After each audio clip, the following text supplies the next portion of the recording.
One time. Lord of mercy. I tell them, I don't go fit to do the work without the pay.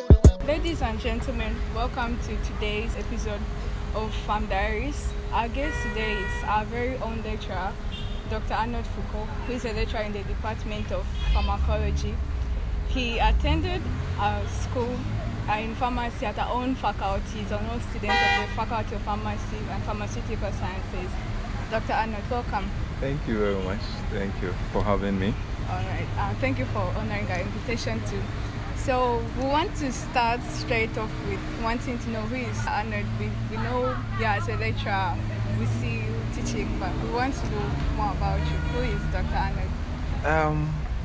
You know, I'm Arnold. You know, I work at the Department of Pharmacology as a lecturer. The third of 5 kids from my parents. I attended pharmacy school here. I had my B.Pharm, I had my PhD here, so I lecture. So basically, that's about me. I'm a Christian. I'm married to one wife, actually, and then I'm a people's person. I always love to meet new people, share ideas, people with different backgrounds. You know why people do what they do. So basically, that's about me. That's essentially all. Alright, that's good to know. One might wonder what influenced you to choose a career in pharmacy over all the other choices that you had. What motivated you? Pharmacy. Growing up, I mean, what I actually wanted to be, I had a friend whose dad was an electrical engineer. So this dude had everything. Football, his mom gave him a lunch box for his friends when he comes to school. I mean, he had everything, all the TV games that we ever thought of. So growing up, I told myself I wanted to be an electrical engineer because of Kwame's dad and how much they but then I entered the secondary school and I realized physics wasn't my thing, and then eventually I ended up in pharmacy. So I chose pharmacy. I love pharmacy and I love what I do. I know it's teaching that, I mean, I've done pharmacy, I've gone into the hospital, community, industry, but I think teaching is where I belong. So that's why I'm still doing what I'm doing now. That's great to know. You chose academia as your career, specifically in pharmacy. One might want to know what most, aside that you feel like that is your area, what do you think are the best experiences so far that you've had, that when you feel like giving up, you just hold on to feel like, okay, I have to keep teaching? One might want to know. I mean, academia is dynamic in the sense that it keeps you young. You always have young people around you. Occasionally people say it keeps you active and live longer. So I don't think I'm leaving academia. Maybe industry, I still do industry once in a while because I used to be in the pharmaceutical industry before I joined academia. So essentially, I don't think I'm leaving academia any moment soon. So yeah. Alright. We learned that you were a student at the faculty, and most people know that pharmacy is really stressful. So how did you handle the stress during your days, or it wasn't that stressful for you? One thing I know for sure is pharmacy was stressful during my days than what we have for you now. When I was in school, I mean, we were doing the labs as a course. So you have 1 credit hour lab and then 3 credit hour, theory. But what we have now, we've consolidated the 2, so you have 4 credit hour. You don't get to write exams on the lab. You don't get to do midterms in the lab. But when we were students, we had we can write 12 papers in 3 weeks. So you have 4 papers this week, 4 papers next week, and probably 5 papers the last week, and that was hectic. So pharmacy was hectic during our time. Now you have 6 papers, you don't write any exam, 6 papers for 2 weeks, and you are good to go. But then it was hectic. You basically didn't have much life when you were a pharmacy student then, because you are always in your books. And I'm happy with the new developments because people get to explore other parts of the university that is around them, explore the society they find themselves, not just put their head in their books, essentially. Yeah. So that's it. So considering it was more stressful, most of us find it hard to deal with the stress now. And you just mentioned that your time was actually more stressful. How did you deal with it? What kept us going what we wanted to become. We wanted pharmacy, we loved pharmacy, and therefore, no matter how much the stress is, we thought, this is what we have. We wanted to make money in the future, as they told us when we started. And that kept us going. Yeah, basically, we needed to be pharmacists. People knew, colleagues were like, oh, you are doing pharmacy, then you must be smart. That kind of, and then it kept us going, and essentially we could finish what we started. Yeah. That's good to know. I learned that you were a GPSA president during your time at the faculty. What motivated you to join student politics? GPSA president. What motivated me? I was more into books first year, second year. I didn't have much of a life apart from church and all that. And then in third year, I decided to go for GPSA vice president. And my colleagues were like, oh, why do I go for the vice president when the president was there? So one morning I just woke up and said, no, I'll go for the president now. So I had a lot of, as I said, I'm the people's person. I'm good with relationship and I'm quite dedicated to friendship. So I had a lot of people to come around, help, support. And I won the elections. And I felt I needed to do something outside just books, because I can't do 4 years in the university without having an experience with leadership, every aspect of my life. So it just was a personal decision to go into politics, and I ended up with the GPSA president. And it was tough initially because we were celebrating the 50th anniversary of GPSA. And I was the president, and I had to combine academics, traveling to Accra, looking for sponsorship. With this donor fatigue and all that, it was stressful. You come to class and a lecturer will tell you, I don't see you in my class. Are you still part of us? That kind of thing, because of the back and forth. But then, eventually we made it, so yeah. Okay, the fact that you had to travel up and down and the other responsibilities you had to fulfill as a GPSA president, did it ever affect your academic time? Did your CWA job or something? Before I went on to be an aspirant for the position, I looked at my CWA actually, and I told myself, well, I'm here. Even if in the last semester, I tried increasing, I increased every semester, and I told myself, if I have, let's say, this, and then in a semester I decrease, how much can I decrease? So I weighed all that, and I realized, I was comfortably where I was, and even if I drop a 1 or 2, I'll still be in the class I wanted to complete school with. So I just decided to explore. After all, I've been reading for so long, and now I want to have fun. So final year, second semester was a semester I dropped, because not dropped that much, it was less than 0.2, but then it was because of not coming to class. Learning was difficult, and you travel up and down, you try to get people to come for the program, it was a campus-wide celebration. We had the climax of the program at the Great Hall. You have to get dignitaries, we had to go to Golden Tulip, back and forth. It was hectic, but then a small decrease, and I still went home with what I wanted. Actually, I still went home with the class I wanted to go, so I was fine. Oh, that sounds very good. Dr. Arnold, more to your experience as a student, what was your favorite course?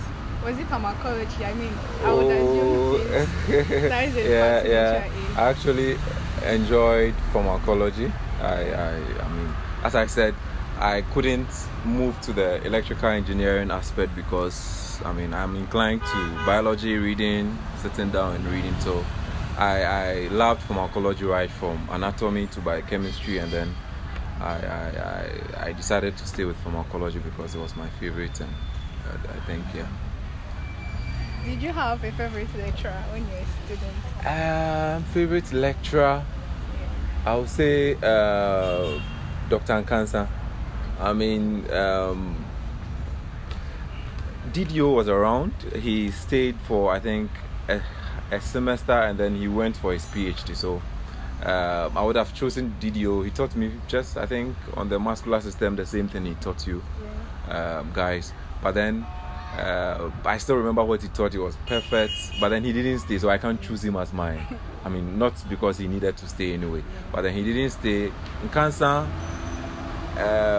gave me a peculiar love for chemistry. He could come to class, draw a structure on the board, and then we discuss. He point to you, talk, and then he give us that feeling to enjoy chemistry. Unlike the others, I mean, some people will come and then give us what we need to do, we need to memorize, but he took us along with the class. So Dr. Nkansa, it's one. I mean, he's not a lecturer in my department anyway, but then I enjoyed how he talked. He involved the students, and I must say he's my best. If Didio had stayed, I mean, with the little exposure we had with him, he would probably have been my best anyway. So is it right to assume that one of them, Dr. Nkansa or Didio, is who you look up to in your job as a lecturer? Like how they did their job during your time? Is it like what you want to do too? I lecturing, one thing about lecturing is everyone has their style, If you've sat before several lectures and we all have our styles. People want to involve the students and make sure the whole place is quiet. Others will talk regardless of if the whole class is disturbing. So, I possibly have my own style, I don't know, but I don't think I teach like Nkansa, neither do I teach like Didio, but I enjoyed how they carry the students along and give us so much understanding essentially. So, yeah. Okay, I want to know, what was your most people in my class consider pharmacology to be the hardest department from first year up to fourth year. Yes. So what was the most challenging course in your time, or to you as a person? As I said, pharmacology wasn't too much a problem for me anyway. The most challenging, I would say, chemistry. Chemistry in the sense that in the early stages, it was so much pressure, you don't really get what is happening. But in third year, when we started doing medicinal, it involved some action, a bit of pharmacology, a bit of reading, so I picked it up. But chemistry, I must say, in the early stages, but pharmacology was okay for me. Pharmacology, if I pick my transcript, I guess I'll get the biggest marks I'll ever get will be probably in pharmacology or in anatomy. So yeah. Did you ever trail a course? Trail a course? No, I didn't trail a course. But then I have friends who trailed. If you trail, it doesn't make you a loser anyway. It doesn't make you less of a person than somebody who never trailed. But I didn't trail anyway. I know friends who trailed, making it bigger than sometimes some of us who didn't trail. But I'm not encouraging people to trail anyway. But then I didn't trail. Yeah. If it was possible that you can go back in time and you go back to being a student, what do you think you would do differently this time if you're to be an undergraduate student again? In school, I had fun. I probably not enough because first year, second year, third year was packed. But then I had fun. I was a fellow in first. I'm a fellow. I'm still a fellow. First year, so when you are tired from midterm, you can go have fun. And then second year, I had a room in Kunti, so I stayed in Kunti in second year. So I understand the male university life, and I had a bit of fun. If I should go back and reverse something, probably will be making a lot more friends, because most of my friends are pharmacy oriented. Aside my roommates and some few people I met at church who have who did different courses. I think if I should go back, I'll make a lot of friends. It's fun if you want somebody in the ministries, this person there. If you want somebody here, it's good to know people. In the next few years, when you leave school, you'll be shocked to meet the president of Ghana from here. If you had made that person your friend, just imagine what. So I think I have friends who are in politics now. And they tell me, this person is our mate, this person is our mate. And I ask myself, so if I had broadened my net of friendship, I would have met these people, and then probably, who knows. So I think I would love to make more friends if I'm supposed to go back to my school days, and then more friends and good friends who probably If they need help, you can help if you need help. But aside that, generally I enjoyed my school days. And one thing a friend told me, that if you come to school and you can work at an average or a CWA, you make sure you work at it, so that when you finish school you don't regret and say that, I could have even done better with this. But then I knew that, and I did my best with academia. I think the social life wasn't perfect, but I mean, it's good anyway. One I want to know, you mentioned that you are a fellow. You are still a fellow. Yeah, I'm still a fellow. Yes, and you stayed in Kunti. So I'm sure you enjoyed the morale. Yeah. Yes, the drama. I mean, as I said, when there's after midterm Friday, when things are dull, we join them. I mean, I joined them a couple of times. We charge, we jump around, and I remember I even joined a process to Africa. I mean, that kind of youthful exuberance and all that. I mean, it was fun. It forms part of the university life. And if you finish school and you don't partake in some of these things, I mean, you sometimes may regret. Probably if I didn't do it, I would have added it to the things I wanted to do or I should have done when I was in school. But it was fun to meet a lot of people who jump around, make noise and all that. But it was good anyway. So is it safe to ask what you think about them being mixed? Mixed hall, I'm a fellow, and naturally, I mean, I'm part of the university administration now. I'm with the university, but inward, I wish we had maintained our tradition of Katanji. I mean, being a Katanji, being a fellow. I mean, that spirit was there. But then, I mean, I'm not against the fact that we needed to increase the women in science, technology, and all that. But I mean, if there is a chance of getting a new hall, moving away, or moving all the ladies away, I would have loved it, because once you have a lot of males together, I mean, you have the energy, you have the power. And Katanga is not all about breaking things, destroying things. I mean, we took a lot of initiatives. We pushed for the taxis to be on campus, because formerly we didn't have campus shuttles. Some of these initiatives were taken by Kantanjis and the whole as a whole. So I think it's not all about vandalism and all that. It's about positive vibe, pushing the university in the right direction, and letting the leaders know that, I mean, we are not kids. We should get, I mean, the right thing should be done, because we are in the university, and it keeps the leaders on their toes when it comes to that. Yeah. So, Dr. Arnold, what do you do in your leisure time? When I'm not working, I'm probably playing tennis. I play tennis a lot. I listen to music. I love country music. I love country music. I go jogging on Saturday mornings, and then read storybooks, and if there is some time, I also try building some muscle mass more. So I go to the gym and then do some few ups and then that kind of thing. I mean, I need to keep in shape. I don't want to get pot belly. I mean, I have a friend who always says, if instead of getting a pot belly, he'll prefer a hunchback. So I try to keep in shape, and I do a lot of jogging as well. So basically. Okay, so you play tennis. Do you have a favorite tennis player? Or something? Well, I mean, I always have this argument of which of them is the best, but I always go with Andy Murray.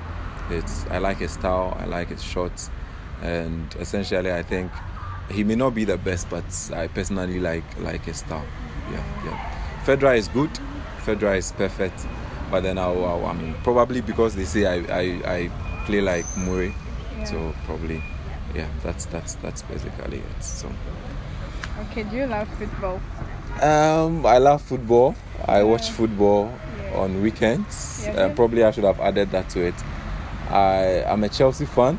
We are not doing too good this season. Good you mentioned that. We are not doing too good, but I know that before the season ends, we will be in the top 4, and Arsenal and Man U will be behind us. That I'm sure.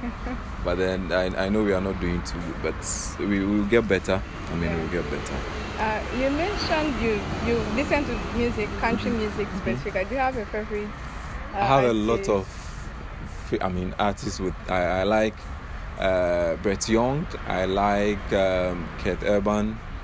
Blake Shelton, Zach Brown Band. It goes on and on and on and on. I mean, yeah. So, but mainly Zach Brown Band is my best. They have good music, they have good vocals and all that. So mine is more of the contemporary, modern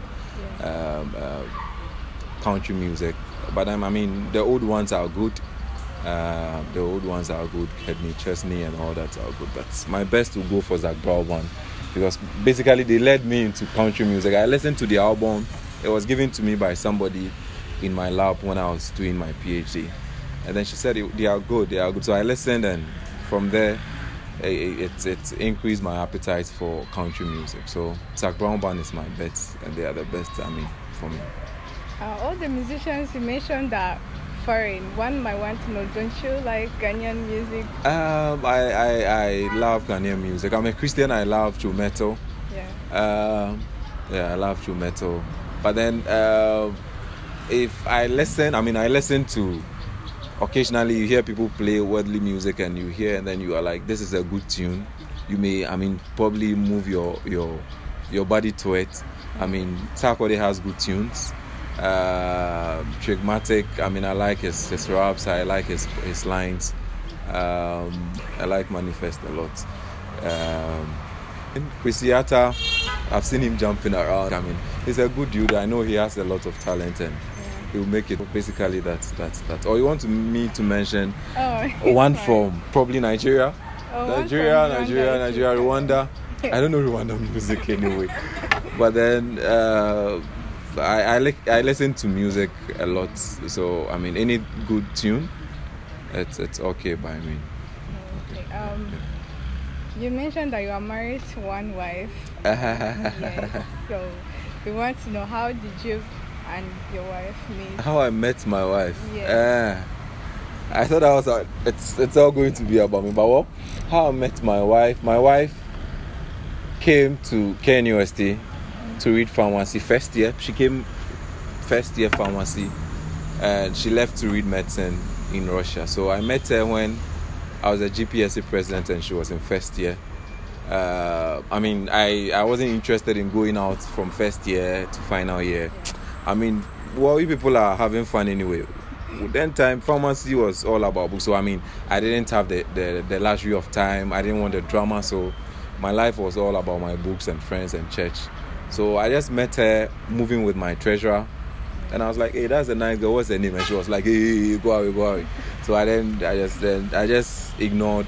And then we went on. There is this welfare committee that goes around to visit students and say hi and then encourage them. I went to Indies and I met her in one of the rooms. Then I spoke to her, and then it started. So when I completed, I was graduating my BPharm. She came around.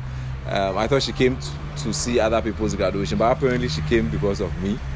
And then we became friends, and I asked her out before she traveled, and then she went to do medicine. I was also working on my master's, PhD and stuff, so we communicated. And then when she came down 2 years ago, we were still going out. When I asked her out, she traveled, but I still stayed waiting for her. And then she came back, and then we tied the knot. So I got to know her in pharmacy, and that brings me to my point. You make a lot of friends. Some of them you can go out with. Some of them, can go out with later. But basically, a lot of friends, so that when it comes to the time to choose one, it will be easier to pick out from. So I met her in pharmacy first year when I was in fourth year, and I was about finishing. So yeah. Oh, that's great to know. Yep. So, one might want to know, would you give that same advice to people? Not like, okay, maybe they're in fourth year, they date, I can't be a student, but students in pharmacy dating, what's your take on that? Do you think it's something people should do? I have classmates, 3 of my classmates, they dated it from third year, some second year, and they got married. A pair. So I have a pair, 3 pairs. 2 of them got married, I think 3 years ago, and then 1 recently. So it's possible. Relationship in class, friends, you build friends, you start going out. Some may end up in marriage, but the larger percentage won't anyway. But then I won't tell you not to go out. But I don't get the logic when a first year student who want to go out for 6 years, I mean, it's not a marriage. I mean, so our advice, if you want to go out, have a lot of friends. If you want to go out, maybe 3rd year, 4th year, 5th year, that's fine. But 1st year, and then you date your classmates for 6 years, it's barely not feasible. I mean, I don't know. But then, I mean, take your time, take your book serious, get a good average, make sure you are fine, you are not trailing much. When you get to 3rd year, when you know the system, when you get to 4th year, when you know the system, or 5th year, and you think you want to pick one of your friends and get serious with it, that's fine. That's fine. Okay, that's a good advice. I think a lot of people would. Why? What are you? Which of them are you taking? Oh, I'm learning the system. You're still looking through, right? Yes. Okay, good. That's good. That's good. Okay. Somebody said we should ask you, a guy, that what advice do you have for them? Because most of them, I don't know if you know this term, like they gnashing. Yes. So, but they want to get serious. So what advice would you give them on how to spot that particular person? I gnashed for 4 years, 1st year to final year. I completed. Okay. I mean, I had friends. I had people. We go for the people's birthday parties, drink ups, we dance, we have fun. I mean, but then I didn't have one person to say I'm attached to. One thing about school relationship is you get attached to one person for so long, and you break up at the latter stages, and everyone thinks you are still together. So you finish school for 3 years, 4 years, everyone thinks you are still going out with a person. It takes some time for you to eventually. So the guy should, I mean, if he's not ready, I mean, most guys are not ready financially to support, I mean, a woman. They are not financially ready, mentally, the drama and all that. So, I mean, there's nothing wrong with gnashing. You don't need to rush to get somebody's daughter and then disturb her when you are not ready. So when you are ready and you think you are ready, you want to get serious with somebody, just be bold and then ask that person out. Yeah.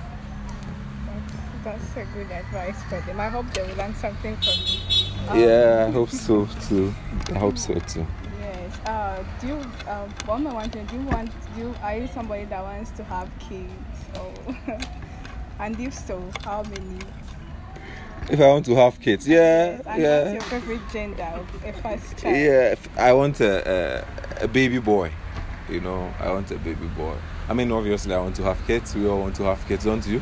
Yeah, we want to have kids. So, I want to have kids. The number, I'm not sure if they come at 5, 6, 7, 8. I mean, I don't know. I think I'm working hard enough to take care of them. So, but then, I mean, I need to regulate anyway. So I want a baby boy first. And then, if the ladies come, fine. My mom had 3 guys, 1 lady. My wife's parents had 4 girls. They are all girls, so I hope to get a mixture anyway. So I'm okay with that. I want to ask this question. This is like from a personal experience. When you tell guys, like, let's say you're a lady and you're doing family, okay, the most immediate thing they think is you're going to make money and that is a very good career, like you are smart and all, and they feel intimidated.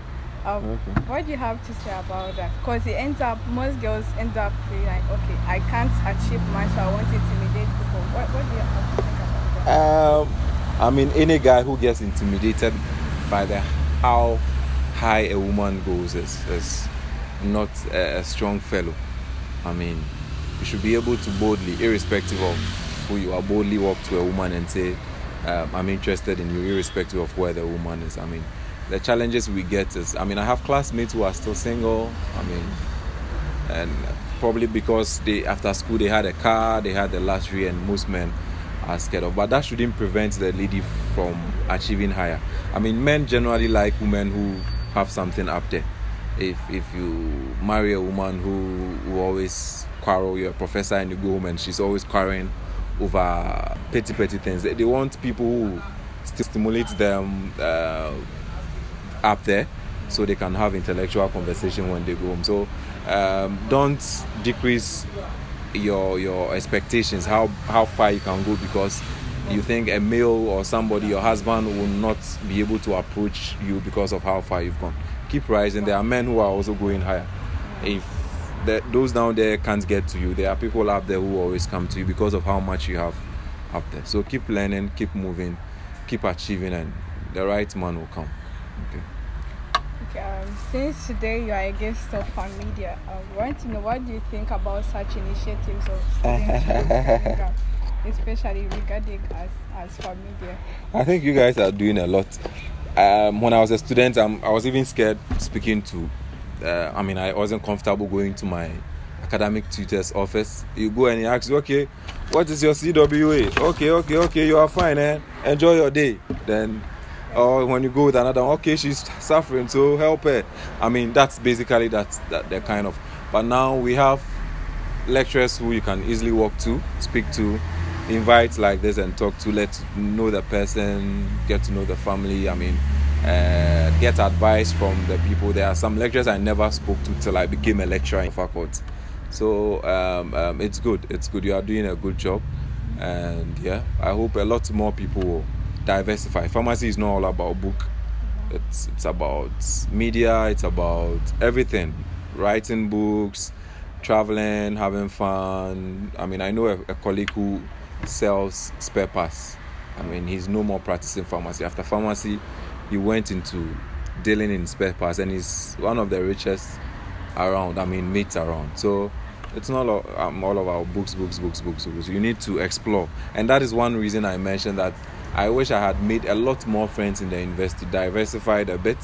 Done a lot of things with friends around, and then met a lot of people. So you don't have to restrict yourself to the course.